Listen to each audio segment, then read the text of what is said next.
Okay, how you going, mate? Yeah, good. Yourself? Fantastic. So, first of all, your name is Dane. Dane, and the name of your little business, little company, little thing you got going is Blue Horizon Reptiles. Blue Horizon Reptiles. Really cool name. I like that a lot. And before we get into things, whereabouts are you located?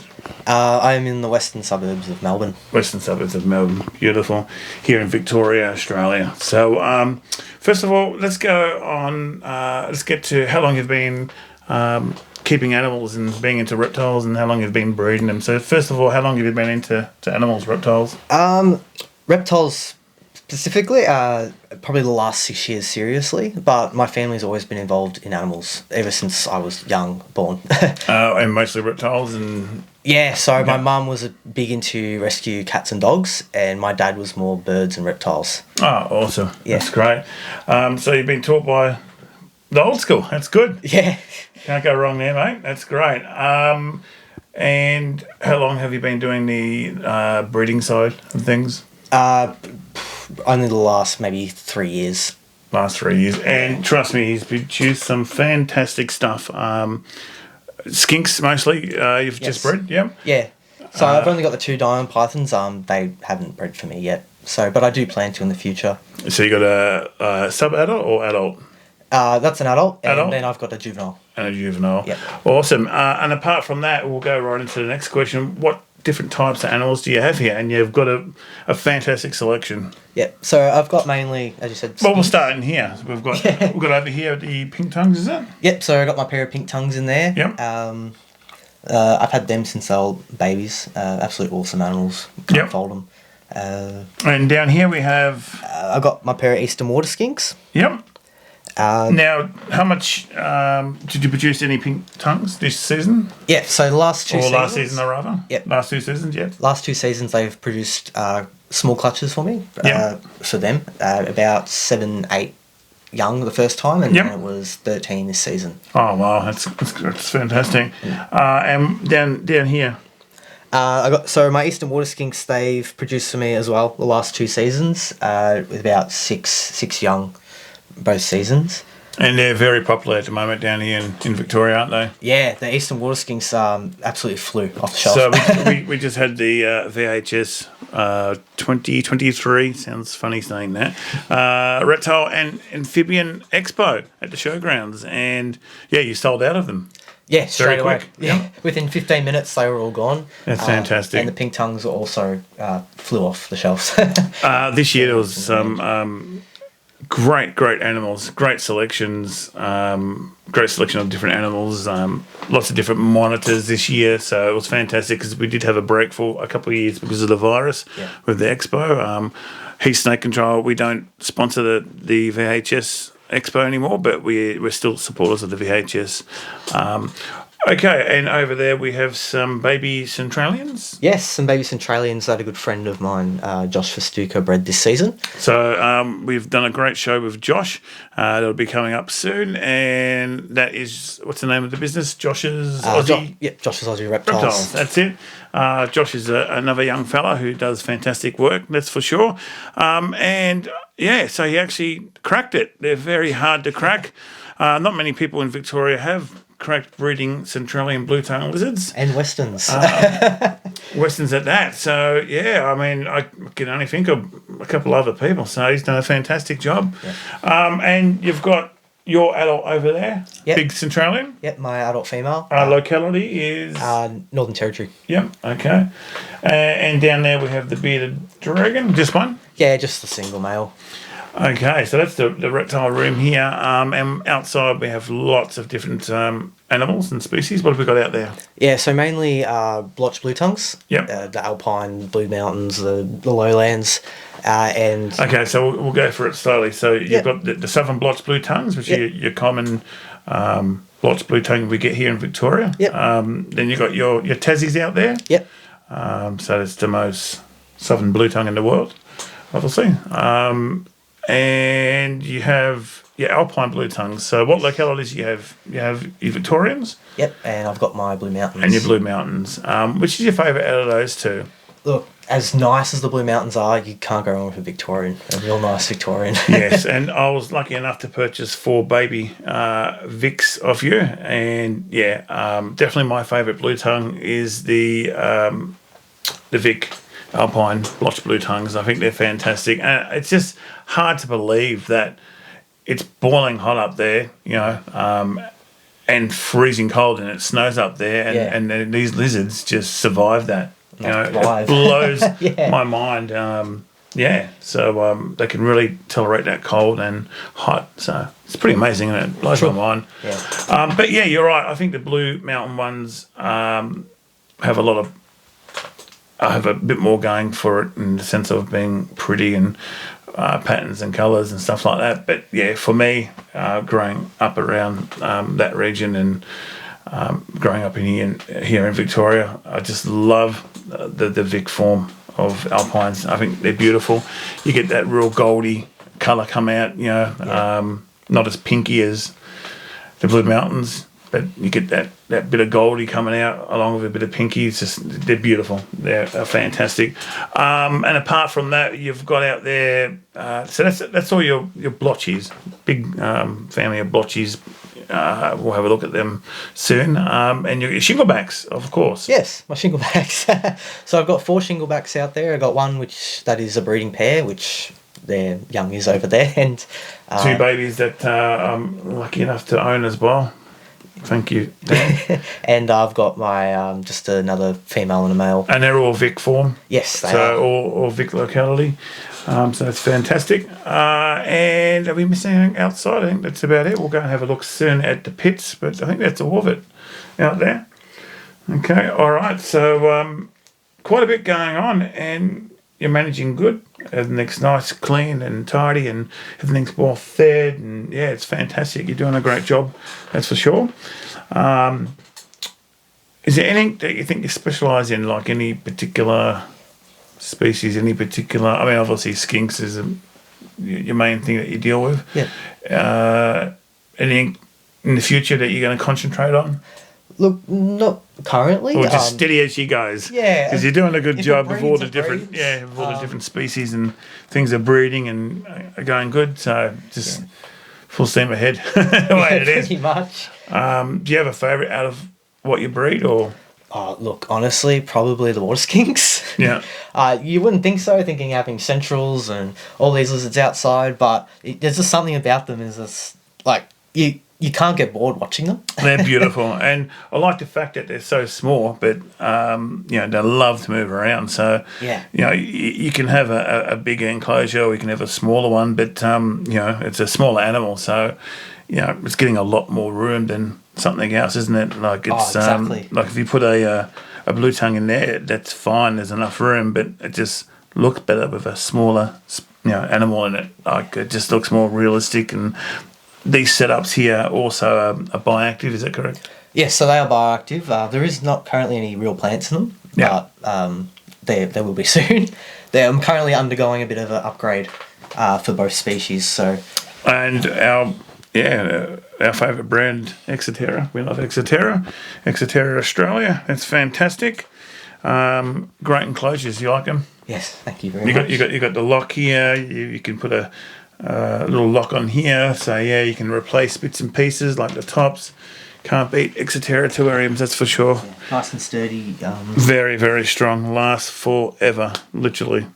Okay, so we'll go to our next question. It can be hard for some people. Favourite reptile? Oh, yeah, that's hard. Have a think. You don't have to, it can be 2 maybe. 2. I could fucking narrow it down to 2. Look, I love all my reptiles. That's hard, isn't it? Look, it's going to have to be the shinglebacks and the water skinks. You've gone with 2. That's okay. If I had to only keep one, probably the water skinks. Yeah. Just because I can, you can give them a bigger enclosure, smaller species, it's easier. And they're very athletic. They run up and down and all around, and it's great to sit back and just watch them, be lazy or be active. And they're very, very slim, chunky type skink, aren't they? They're fantastic. And very agile and you've got the stripes happening, the white stripes. They're just fantastic.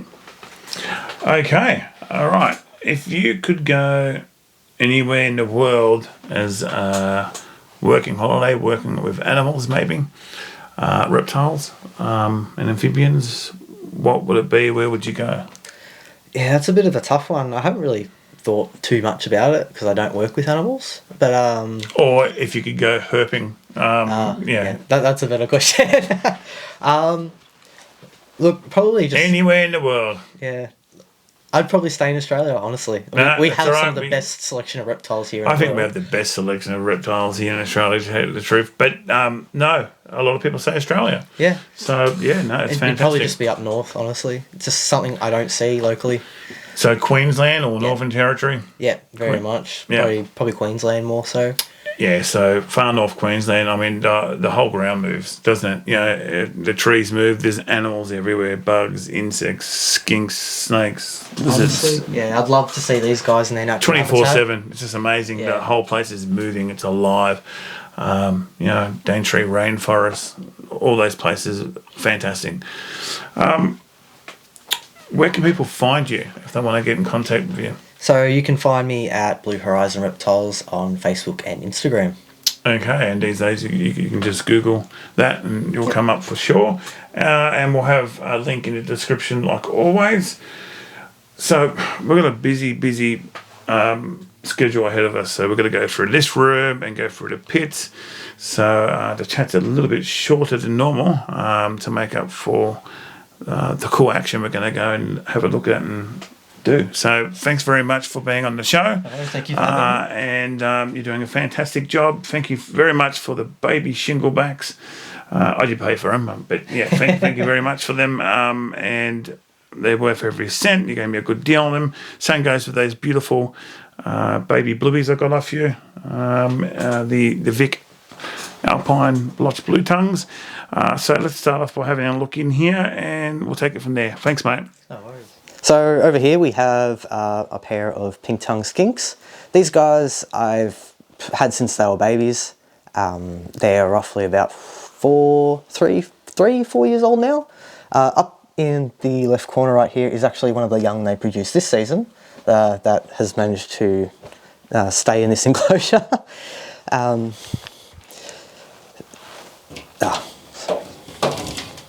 So this enclosure is bioactive. At the moment it does have fake plants in it, but there will soon be real ones in there, I'm sure. So up on the log there, that's the female, and the male's just hiding in that hollow over there. Unsure what the baby is at the minute, but give it about a year and I'll be able to tell. These guys are currently eating chicken flavoured loaf dog food and snails as soon as I see them. I'll throw them in here and they'll go straight to them.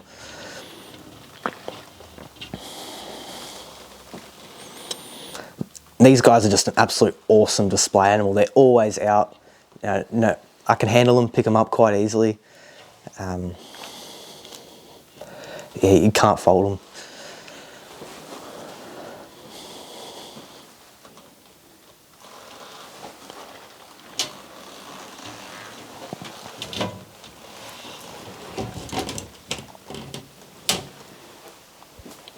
So directly below the pink tongues I have my pair of eastern water skinks.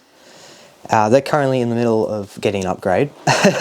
So they're looking a bit sad, but I've had these guys for roughly 2 years. I'd estimate, I don't know their age exactly, but I'd estimate them to be around 5 to 6 years old. They've produced for me twice now, both smaller litters of around 6, 5. And these guys are just awesome. They're super intelligent skink. Not really a handling species, but they are constantly out and about and always doing something.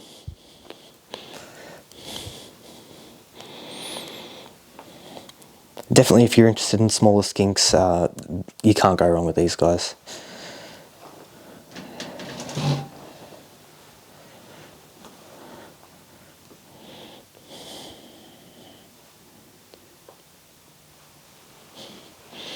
So these guys will eat a mixture of dog food, crickets, roaches, whatever I throw in there. They're absolute garbage disposals. fed them huntsmans and house spiders, no issues at all. So down this bottom enclosure here, I've got my Central Bearded Dragon. He is a hypo-het-trans, if you know what that means. It's pretty much, he lacks all brown, which is hypo, and I'd have no idea what trans means, if I'm completely honest. But his name is Junior. He's roughly about 3 years old. He's a male. I feed him pretty regularly on crickets, roaches, and he's a bit of a joy to have around. Yeah, he's hiding at the minute.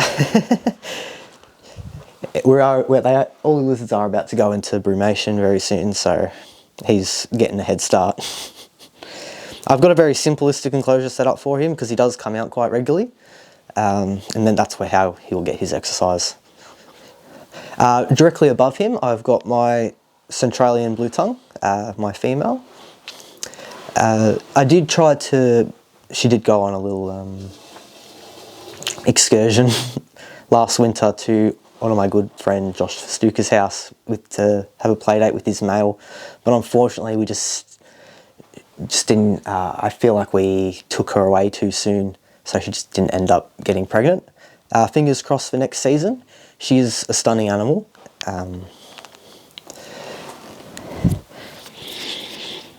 And she's roughly about 2 years old, and I got her as a baby.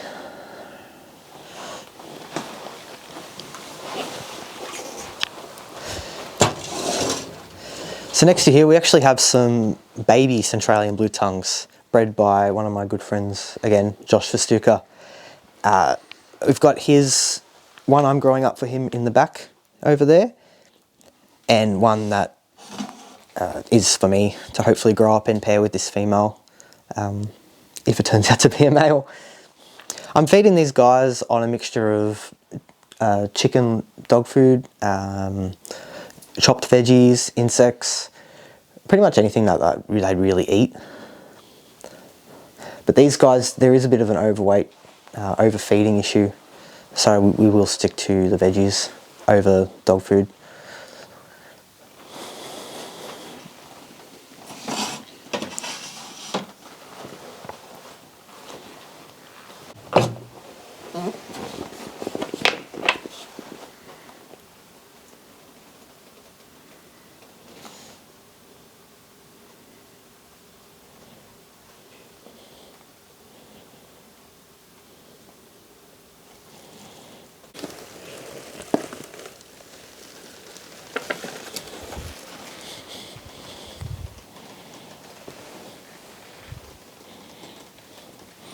So this girl's roughly about 4 years old, 4 or 5 years old now. She was originally bred by someone locally, Nick Glenister, I believe his name was.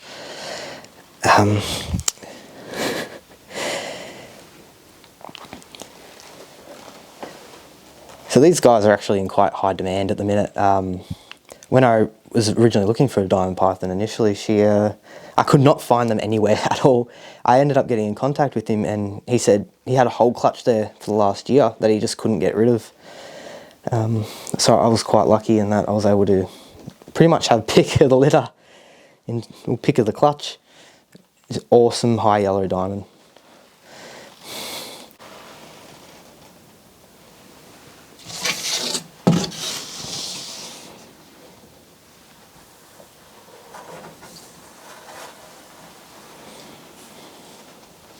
So this is the first pit of the 4 I have in my backyard. This one is housed to a pair of Blue Mountain Alpine Blotch Blueies and 2 New England Cunningham skinks. So this pit was constructed by my father, who also constructed the other 3. It is made out of recycled glass sliding doors, which he was able to pinch from one of his work sites that were going to be thrown out.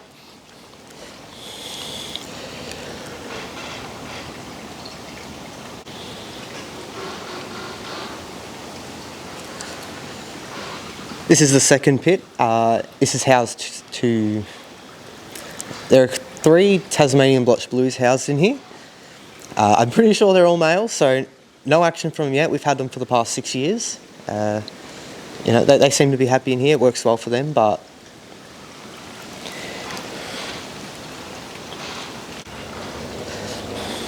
so this big pit here is home to 4 shinglebacks, one of which is a pair, and about a dozen alpine blotched blue tongues.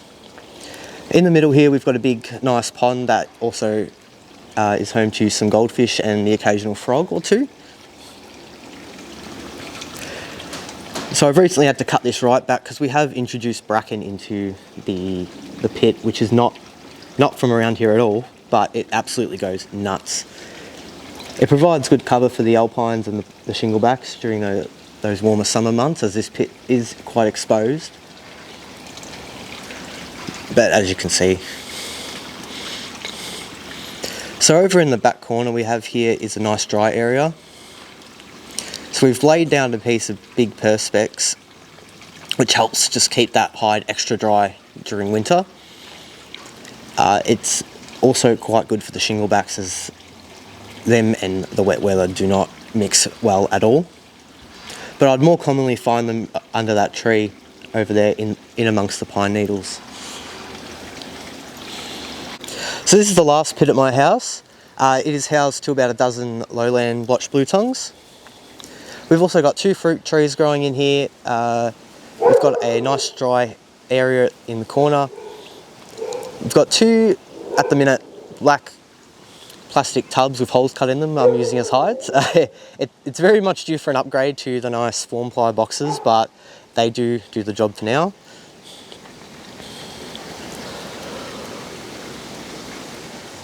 So this is my lowland blotched blue tongue pit. These guys are out here year round. I'll lift up a couple of rocks here, see if I can find some. I will feed these guys once every, it's all very weather dependent. Maybe once every 2 weeks, once a week. I'll feed them a nice big tin of dog food, as well as some mixed veggies and some moist dog mix biscuits. This guy's a nice one. Looks like he's just shed. Nice big male by the looks of it.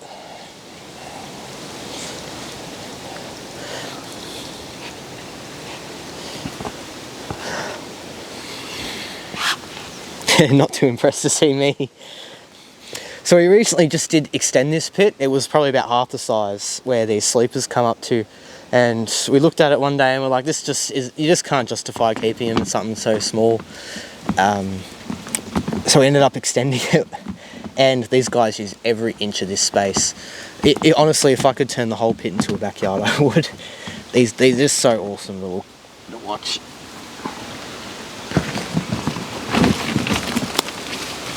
We'll get to one man. Let's go this way. That's a female.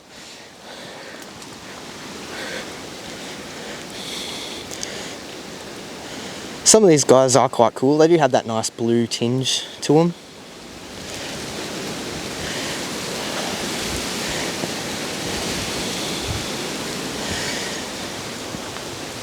We'll lift up this rock here.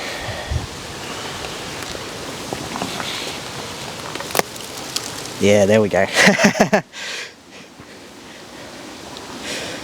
only I could flip a rock like that in the wild.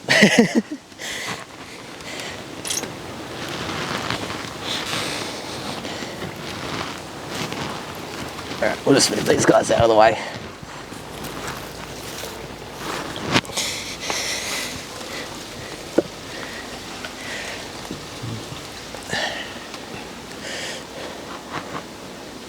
The darker boy.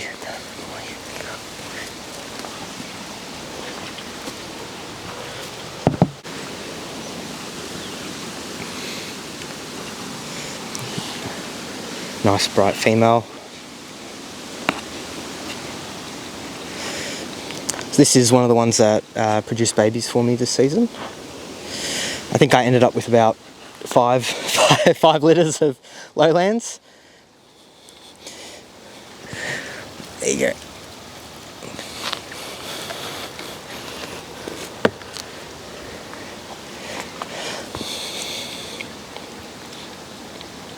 So this is the parents of the 2 baby shinglebacks I was able to produce this season. The male is on top, he's the nice whites, and the female on the bottom. These guys are currently about, tough to say actually, I'd estimate anywhere from like 7 to 10 years old. I did get these guys roughly 4 years ago as a breeding pair of adults, so hell knows how old they are. They've produced me 3 times, every year 2 babies. No, these guys are absolutely stunning. Definitely not leaving this house anytime soon. Just a nice bog standard pair of Vicks. Just can't go wrong with them. So this is actually the mum of the 2 baby shinglebacks we've had this season. And she's just awesome.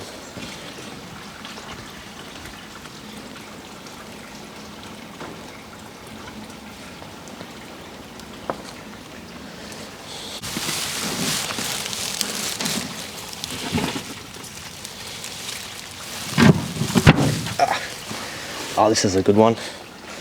This is one of the babies I actually had last season that I ended up holding back.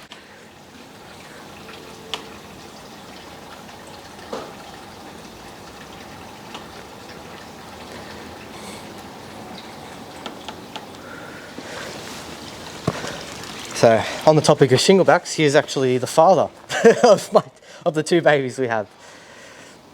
So he's got a lot more white than the mum.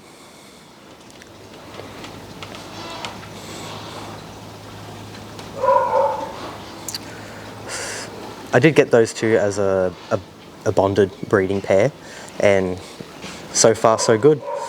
They've produced for me three times now since having them. Each time 2 babies.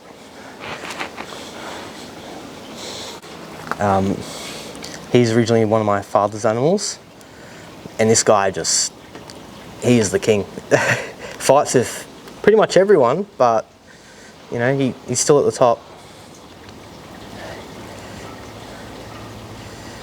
He's just rough looking guy.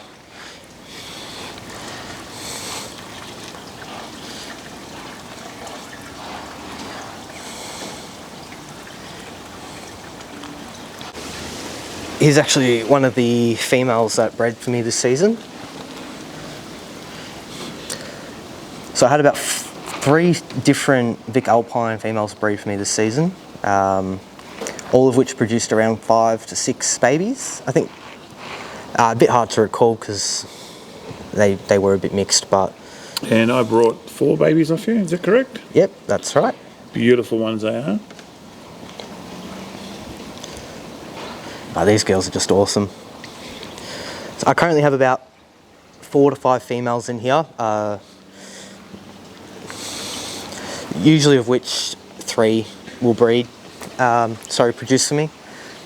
But you know, it does change every year. I have got about the same amount of boys, but not all will go. So this is one of my other older boys. He's roughly about 10. So not as old as the other guy, but he has been in here for quite a while.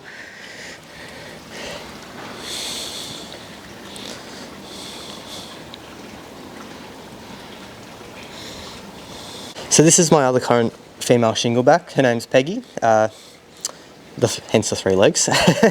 She is a beautiful, stunning high white Vic. I haven't seen anything like her for quite a while. I'm very grateful for her to be in my hands. Unfortunately, she has not paired for me, even though I did buy her as a bonded breeding pair, but things happen. No, she's absolutely stunning. I'd love to be able to reproduce her colours one day.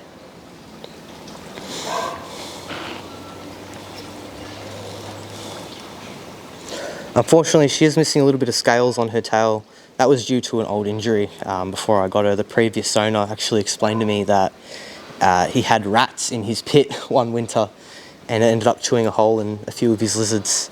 They all healed up quite well, of course with some stitches and some nice intensive care, but it doesn't affect her at all.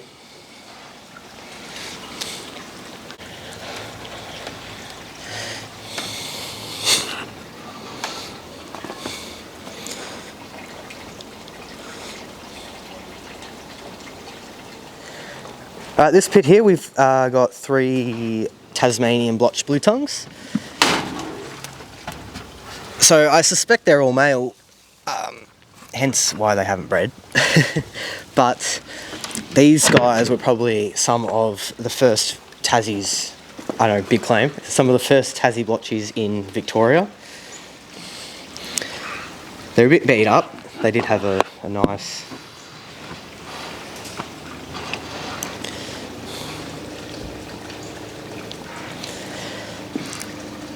So these guys are all siblings. They're about 6 to 7 years old now. But other than the occasional breeding tussle, they get along just fine. They've been living out here since pretty much them being little babies.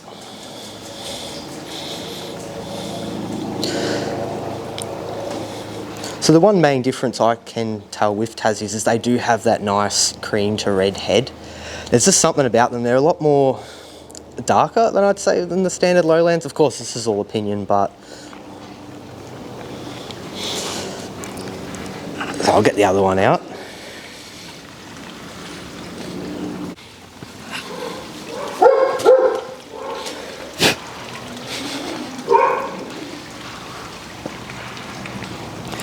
So this one's more that prime example of that nice red head.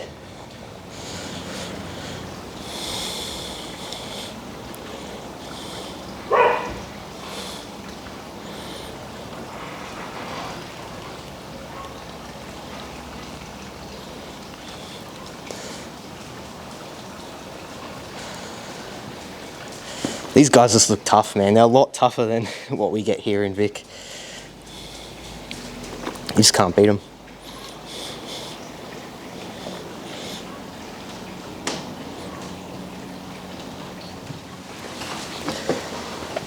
So this is typically where both of the Blue Mountains and the Cunninghams will hang out, is in this nice, warm, dry area in the middle here.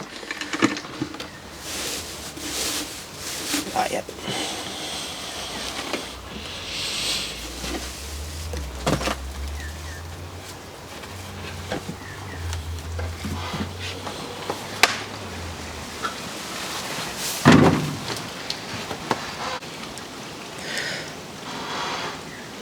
So this nice light one to the left, probably your right, is the female, and right next to her is the male.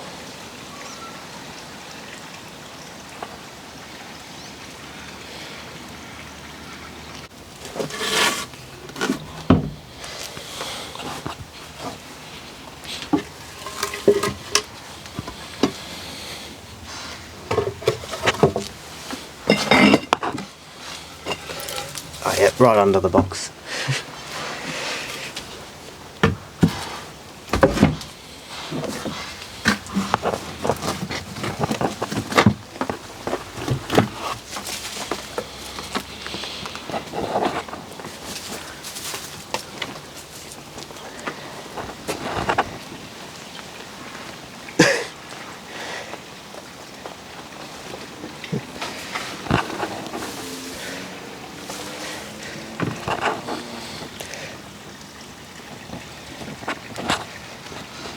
Oh, these things are strong, man.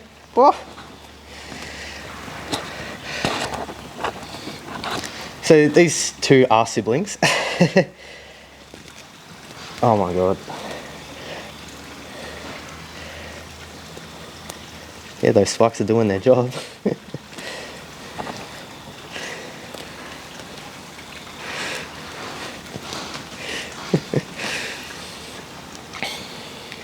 So I'm not sure if these guys are female, male, whatever. I really can't tell with the Cunninghams, but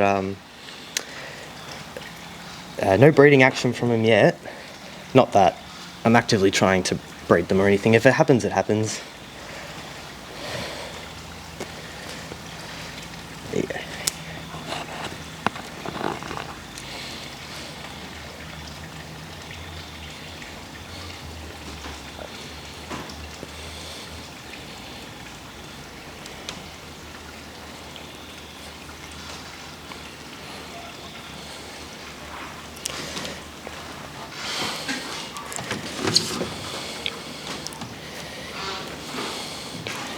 These hams were bred by Adam Elliott, so these are offspring of his pair he keeps outside.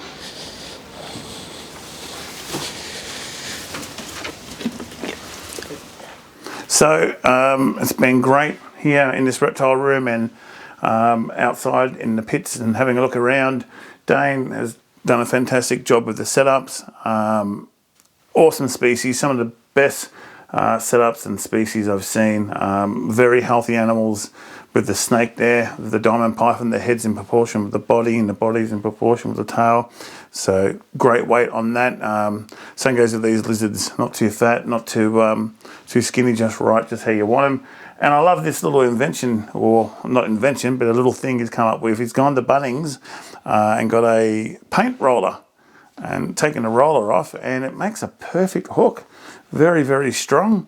I mean, this could definitely compete with the H.S.C snake control hooks, with our hooks. I absolutely love that shape, but it looks like an actual hook. Yeah, fantastic. Great idea. So I like that idea, but I don't say go and do that. I say buy our ones, H.S.C snake control. If not, go to Bunnings and buy a paint roller. They're fantastic. But anyway, moving right along. So you've seen the adult shinglebacks out there, the parents of the two babies, which I'm buying off Dane from Blue Horizon Reptiles. And here's two of the babies, and I love shinglebacks. If you know me, I used to do a lot of work with shinglebacks, but my favourite locality is definitely the Victorian, especially when you get the ones with a lot of white on them, nice brown ones with some white. Now, these are the two babies just born one last night and one the night before, something like that, just a few days old there. So here we go here. And I mean, my favourite lizard in the whole wide world are shinglebacks. They always have been ever since I was a kid. I mean, just unbelievable. Dane's produced a couple of beautiful shinglebacks here, there's no doubt about that. And they've got the white going down the sides, typical Victorians. Just absolutely beautiful. Maybe a male and female here, who knows. But look at that. So the shingleback lizard, the two-headed lizard, the pinecone lizard, bobtail lizard, so many different names. Absolutely love eating cat food, dog food. In South Australia, there's so many. They actually call them driveway turds because they're in every driveway just about. And you will find them, eating people's cat and dog food that's outside. They love it so much. But they love eating snails, mice, anything that moves. They'll have a little chew on. Flowers, nice bright things. Fruit, veggies. They like to eat a lot of different stuff. One of the reasons I like the shingleback, they like to eat a lot, and they like to eat lots of different types of stuff. But just absolutely beautiful. I'm so happy to have these, and they'll be used for education purposes. So when we do wildlife shows, we'll be using them to educate kids and adults all around Victoria. But also, I would like to call them. So we have our reptiles and amphibians that we use for education. Then we have our pet ones that are like our pets, like our cats and dog and macaw and owl. And these are definitely going to be pet ones, not just educational ones. And it's been so long since I've had two baby shinglebacks, at the same time. So yeah, a bit of a shortage of shinglebacks going around in Victoria at the moment. So I'm very privileged and happy to have these two little babies from Dane. He's done a fantastic job breeding these. So yeah,